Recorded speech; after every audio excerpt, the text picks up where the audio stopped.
বাড়িতে কেউ আছেন গো? দুটো ভিক্ষে দিবেন, আমি 3 দিন ধরে কিছু খাইনি। ও চাচি, মা, খালা, ও ফুবু, কেউ আছেন?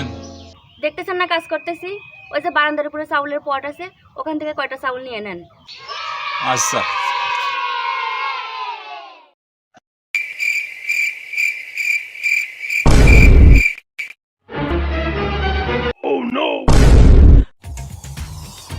ওরে আল্লাহ, আপনি কয়টা চাল নিতে বলছে, আপনি সব ঢালি নিছেন।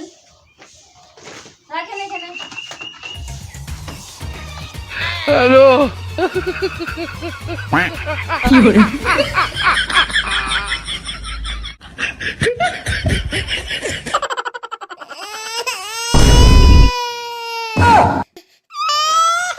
হ্যালো।